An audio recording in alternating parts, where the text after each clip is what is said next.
Bonjour chers lecteurs, je vous retrouve aujourd'hui dans cette nouvelle vidéo et comme vous le voyez le soleil est rasant aujourd'hui et j'espère qu'il ne va pas encore trop monter parce que sinon vous ne verrez plus mon visage.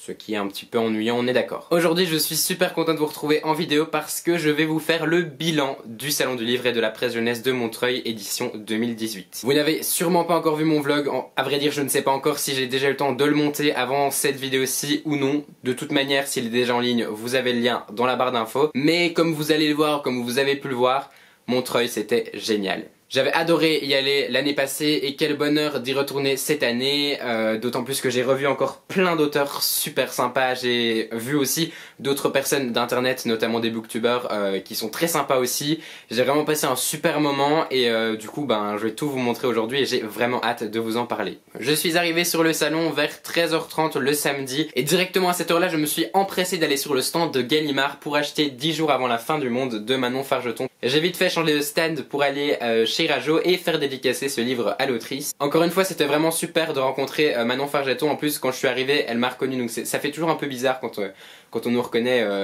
grâce à nos vidéos et grâce au fait qu'on soit venu assez souvent quand même les voir en dédicace. C'était le petit dernier, vous savez que j'en ai lu pas mal cette année et du coup forcément que vu qu'elle a publié un post-apocalyptique qui en plus a l'air vraiment sympa et qui en plus a plein de bonnes critiques, j'allais craquer, c'était sûr. Je me réservais cet achat pour Montreuil et je l'ai donc acheté, c'était un peu obligatoire.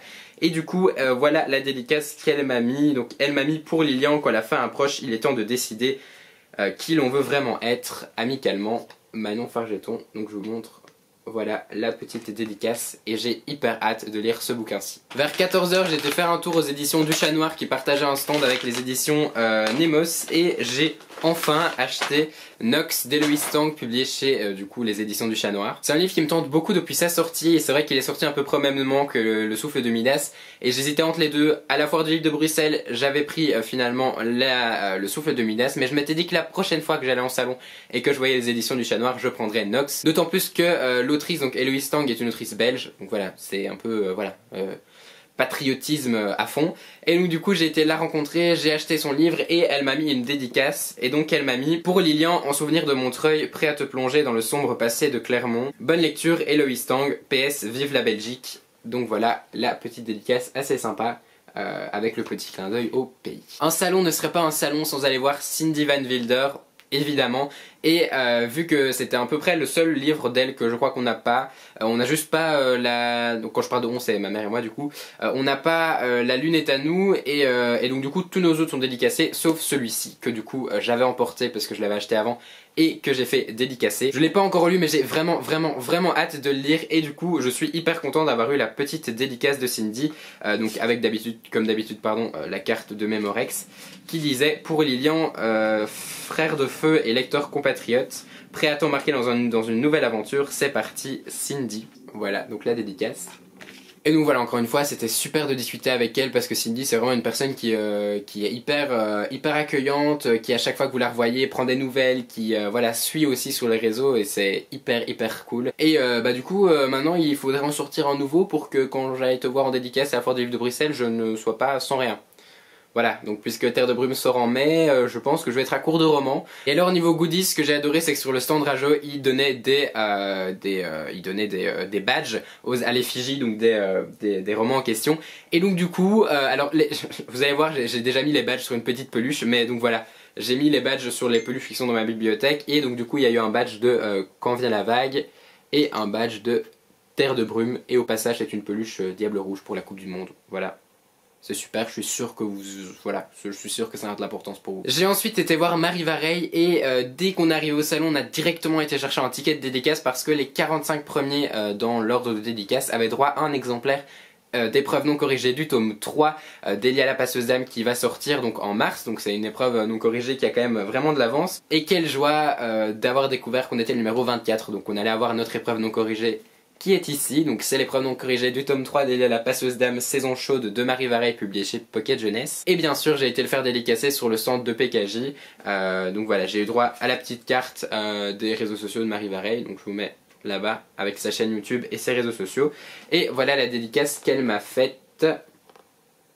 Voilà, donc elle m'a mis: pour Lilian, le dernier tome des aventures d'Elia la passeuse d'âme, bonne lecture, Marie Vareille. Elle est encore une fois super sympa et ça a été vraiment un plaisir de la rencontrer pour la première fois. Oui, c'est ça, pour la première fois. Et du coup, j'ai hâte de poursuivre la saga parce que j'ai lu que le tome 1. Et maintenant que j'ai le tome 3, je vais pouvoir enfin lire le tome 2 qui, en plus, je crois, s'intitule Saison froide. Donc ce sera parfait avec la saison hivernale. Je me suis évidemment rendu sur le stand de Lumen, c'est un passage obligé, surtout qu'il était magnifique. Mention spéciale aux éditions Lumen qui ont fait, je pense, le plus beau stand du salon avec Pocket Jeunesse évidemment. Ma maman en a profité pour acheter Let the Wind Rise, le 3e tome de Let the Sky Fall de Shannon Messenger, publié donc chez Lumen. Personnellement, je n'ai pas encore commencé la saga, mais le pari avec Valou tient toujours, donc le pari de quand elle commence Verdana c'était perdu, moi je me lance dans Let the Sky Fall. J'espère qu'elle a toujours pas commencé parce que j'avoue qu'avec les examens je suis plus trop les vidéos des copains et copines booktubeurs, donc j'espère qu'elle a pas encore commencé. Mais au moins j'ai la trilogie complète maintenant et j'ai hâte de pouvoir la découvrir. J'ai eu droit évidemment au petit sac Lumen et alors là c'était la surprise pour le deuxième. Donc en fait vendredi j'avais vu dans la story Instagram de Manon de Vibration Littéraire qu'elle disait que Sean Isley, donc l'auteur de Lumen qui était présent, donc l'auteur des Entremondes, était un auteur qui était très abordable, qui était donc anglophone ou américain je ne sais plus, mais qui était très abordable, qui parlait beaucoup avec ses lecteurs et qui en plus n'avait pas beaucoup de fil puisqu'elle l'avait eu je pense en un quart d'heure de fil. Et donc du coup quand je suis allé à la fin de la dédicace j'ai découvert que l'auteur était tout seul. Du coup voilà, quand j'ai vu que l'auteur était tout seul je me suis dit bon, j'achète le bouquin et je vais le faire dédicacer. Donc j'ai acheté Les Entremondes, le tome 1, Le Tel Invisible, donc de Sean Isley, publié chez Lumen. J'ai donc été le faire dédicacer par Sean Isley qui m'a fait la dédicace que voici. Et alors pour le coup, je confirme vraiment ce que Manon disait, c'est un auteur qui est hyper abordable. J'ai vraiment parlé 5-6 minutes avec lui, ce qui est assez rare au final en dédicace. Et c'est pas un auteur qui met juste tout Lilian, nanana, et qui te passe au suivant. Même s'il y avait la barrière de la langue un petit peu, parce que même si je parle un petit peu anglais, mon anglais est médiocre, voilà. Mais il y avait une personne pour traduire à côté, ce qui était au passage une super idée. Et donc du coup, voilà, il m'a posé des questions, je lui ai répondu, et donc c'était vraiment un super échange malgré la différence de langue. Et du coup, c'était vraiment un super moment. Et à la base, l'Entremonde, ça me tentait vraiment beaucoup parce que voilà, c'est un livre qui m'intriguait, puis tout ce qui vient de chez Lumen en général m'intrigue. Mais là, le fait d'avoir rencontré l'auteur, de voir que c'est un auteur hyper sympa, je me suis dit bon, là maintenant j'ai vraiment envie de plonger dans son livre. D'autant plus qu'avec tout ça, j'ai eu des affiches. Voilà, donc j'ai eu une affiche, celle-ci, donc en vert. Voilà, et j'ai eu une affiche dédicacée, voilà. Et alors le petit plus que j'ai eu aussi, qui est vraiment une super idée je trouve, c'est le marque-page magnétique des Entremondes. Donc voilà, il y a un marque-page magnétique que je vais bien sûr utiliser pour le bouquin, forcément. Et avec tout ça, mais je ne l'ai plus ici, à moins qu'elle soit là, mais non, elle n'est pas là. J'ai eu la nouvelle inédite sur Fitz du tome 7. Donc de Gardien à la Cité perdue, que je n'ai pas en ma possession, mais je suis hyper impatient de la lire et quand j'aurai lu le tome 7 c'est sûr que je vais la découvrir. Après je suis allé sur le stand des éditions Scrineo et j'ai été rencontrer Roberto Sanquer, donc plus connu sous le nom de Mip aussi, sur les réseaux sociaux. Voilà, c'était une auteure avec qui j'avais déjà parlé pas mal sur les réseaux sociaux il y a de ça quelques temps en fait, mais régulièrement je la suis sur Instagram et inversement.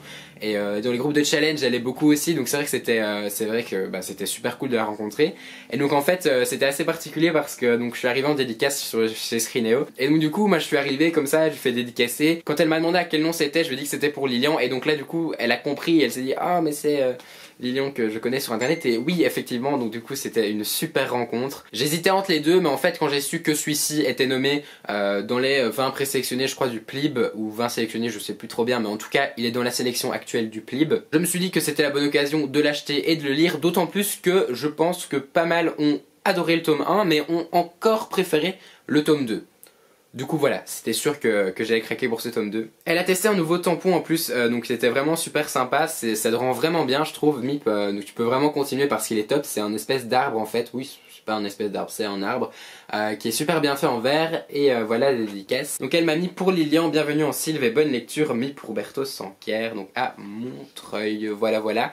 Et avec tout ça on avait plein de goodies, puisque j'ai screené, on avait plein de goodies aussi.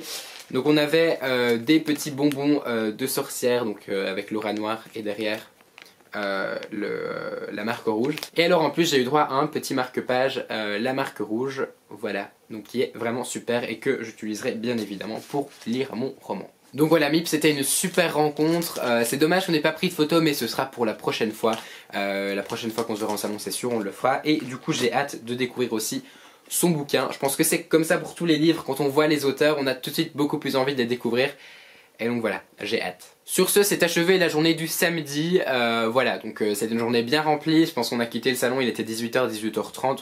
Et on était exténués, enfin moi j'étais vraiment mort. Et du coup, le dimanche, on est revenu. Alors, on a été sur le salon à partir de 11h jusque 14h30, à peu près je pense.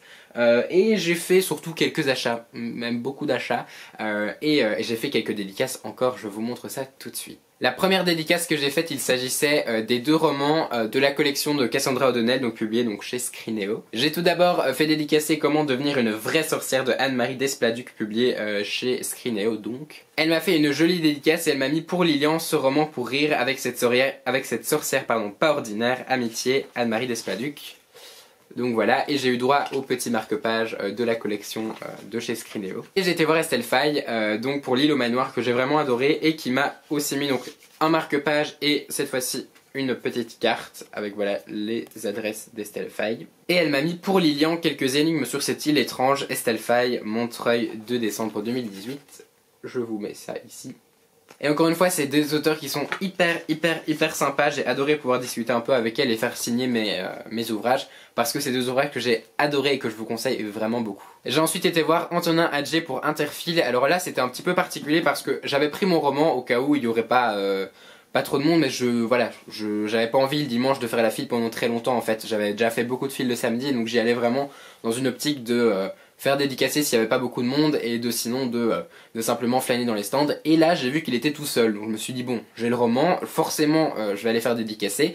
Et donc du coup il m'a mis une petite dédicace et il m'a mis pour Lilian, je te souhaite une très belle continuation dans cette aventure de la critique littéraire. Ça fait toujours chaud au cœur de voir des passionnés investis dans la diffusion de la culture. Bonne plongée dans Interfile, n'hésite pas à me dire ce que tu en as pensé. Voilà, parce qu'évidemment j'avais mon petit badge de la chaîne et du blog et donc il a vu que j'avais une chaîne et c'est aussi un auteur qui est très présent sur les réseaux sociaux à ce niveau-là. Et c'est grâce d'ailleurs aux réseaux sociaux que j'ai découvert son bouquin en fait, parce que c'était sur le live de Trekkie que j'avais vu que l'auteur était là, il répondait à des questions et je trouve que ça donne toujours envie de découvrir les ouvrages quand on voit les auteurs parler de comment ils les ont construits, de comment ils ont fait pour les écrire. Et avec tout ça j'ai eu un petit marque-page, donc à l'effigie d'Interfile avec tous les réseaux sociaux de l'auteur derrière. Et encore une fois c'était une super rencontre. Là aussi j'ai bien discuté avec l'auteur, on a je pense facilement passé 10 minutes à parler de lecture, de littérature et il n'y a rien de mieux j'ai envie de vous dire. Du coup voilà, pareil il va passer très bientôt parce que j'ai vraiment hâte de le lire. Et je ne manquerai évidemment pas de faire mes retours à Antonin Adjé sur les réseaux sociaux pour voir ce que j'en ai pensé. Mais à mon avis il n'y aura pas trop de soucis à se faire. Et alors là non plus c'était vraiment pas prévu, mais là vraiment pas. Mais en fait j'ai vu que chez Kennes, donc ils font souvent ça, ils font des prix découvertes à 3,95€ pour des bandes dessinées. Et comment vous dire qu'une BD à 4€, bah voilà ça se refuse pas. D'autant plus que là il s'agissait des Lemmings de Chris et Besson, publiés donc chez Kennes avec l'Aurore boréale noire. Et je sais pas, la couverture, les couleurs, les personnages, tout m'a intrigué dans cette BD. Et l'auteur était là, il n'y avait pas beaucoup de monde non plus. Et donc j'en ai profité pour faire une dédicace BD. Je pense que c'est ma première dédicace pour une bande dessinée. Et je voulais vraiment en avoir une cette année. Et du coup, j'ai eu la petite dédicace ici, qui est vraiment super. Et alors du coup dans le vlog j'en ai profité pour filmer la partie, le moment où il me dédicaçait mon roman. Donc vous pourrez le voir dans le vlog en accéléré bien sûr. Mais là aussi c'était une super rencontre. Et du coup je pense que l'auteur se demandait aussi un petit peu pourquoi je filmais avec mon appareil photo. C'était un petit peu bizarre. Mais en tout cas il dessine super bien et j'ai hâte de découvrir cette BD. En passant sur le stand Bayard j'ai aussi eu droit, pareil j'ai mis sur une peluche de Noël, mais j'ai aussi eu droit au badge sur l'épouvanteur. Donc il y en avait un pour la nouvelle série de Joseph Delaunay et un pour l'épouvanteur. Donc j'étais hyper content d'avoir ces petits badges là. Et alors je suis passé également chez Castlemore pour faire quelques achats. Voilà, donc ce sont les achats Castlemore que j'ai fait. Donc Brajon, Milady Castlemore. Et pour le coup ce sont des achats un peu communs avec ma maman, puisque elle ne savait pas qu'on n'avait pas le tome 3 en fait de La Magie de Paris d'Olivier Gay, donc ici et ailleurs, publié donc chez Castlemore. Mais effectivement on ne l'avait pas et donc du coup on en a profité pour l'acheter. J'ai malheureusement pas pu voir Olivier Gay puisque le seul moment où je pouvais le voir, où j'avais pas de dédicace de prévu, c'était le dimanche, mais il y avait plein de fils et il était pas là au moment où je suis arrivé, donc du coup malheureusement je l'ai raté cette année. Mais c'est pas grave, ce sera pour un prochain salon, la foire du livre de Bruxelles peut-être, je sais pas encore trop. Mais du coup j'ai ce tome 3, j'ai pas encore lu le tome 2, j'ai juste lu le tome 1 de cette série là, mais j'avoue que je me garde un peu la série de côté parce que c'est vrai que pour l'instant on n'a pas de nouvelle série jeunesse annoncée de cet auteur. Mais pareil, le tome 2 me fait bien de l'œil et j'ai vraiment envie de me plonger dedans. On a aussi acheté L'héritage des rois passeurs de Manon Fargeton pour la découvrir en adulte parce que ma mère a aussi lu tous ses livres jeunesse que moi aussi j'ai lu et donc du coup elle s'est dit que ça pourrait être sympa de la découvrir en fantasy adulte. On a donc choisi de prendre L'héritage des rois passeurs et quand on avait acheté 2 livres on avait droit à un 3e gratuit parmi une sélection. Alors, ceux de la sélection ne nous inspiraient clairement pas, ni à ma mère ni à moi, du coup on a fini par choisir sur les commentaires de la dame qui était sur le stand, on a fini par choisir Peter V. Brett, je pense, L'homme rune, le premier du cycle des démons, publié donc chez Milady. C'est de la fantaisie adulte, c'est pas vaste, c'est pas écrit super gros, mais pourquoi pas, j'ai envie de vous dire, c'est dans ma palle et peut-être qu'un jour ce sera lu. Et avec tout ça, j'ai même pu avoir droit à oufti, le cadre a un peu changé. Parce qu'en fait, la limite a été dépassée, donc j'ai pas rezoomé. C'est triste. Voilà, là ça va mieux. Et donc avec ça, j'ai eu droit à 2 marque-pages. L'un sur le nouveau livre de Sylvain Edgar et Paul Bayron qui s'appelle Les Loups-Garous. Et l'autre sur un livre que j'ai en numérique. Donc c'est Castlemore. Des livres pour toutes les envies de lecture. Donc avec l'image de... Je crois que le livre c'est L'effet Mathilda, mais je suis pas sûr.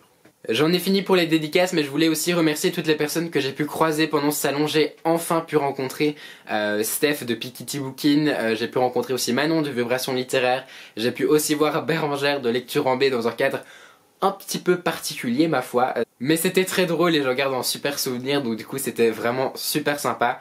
Et en plus j'ai pu rencontrer Mathilde, donc de la chaîne Mathilde Littéraire, qui m'a envoyé les colis que je vous ai unboxés il y a pas longtemps. Et là aussi c'était vraiment super de la rencontrer parce que ça fait... à vrai dire un petit moment qu'on parle sur internet puisqu'on a créé nos chaînes et nos blogs en même temps et donc du coup ça faisait évidemment toujours plaisir de la rencontrer. Voilà, je pense que je vous ai tout dit sur Montreuil.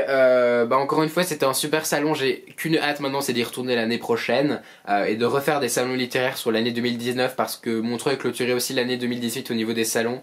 Une année assez riche aussi cette fois-ci en salon et j'en suis super content. Voilà, j'ai vraiment hâte de vous retrouver en 2019 dans les salons, de retrouver pas mal d'auteurs aussi en 2019 dans les salons parce que les salons littéraires c'est toujours quelque chose que j'affectionne particulièrement. Voilà, c'est la fin de cette vidéo, n'hésitez pas à me dire si vous avez été à Montreuil, ce que vous avez pensé de ce week-end, si vous avez été voir des auteurs, quels livres vous avez acheté, bref, dites-moi tout dans les commentaires.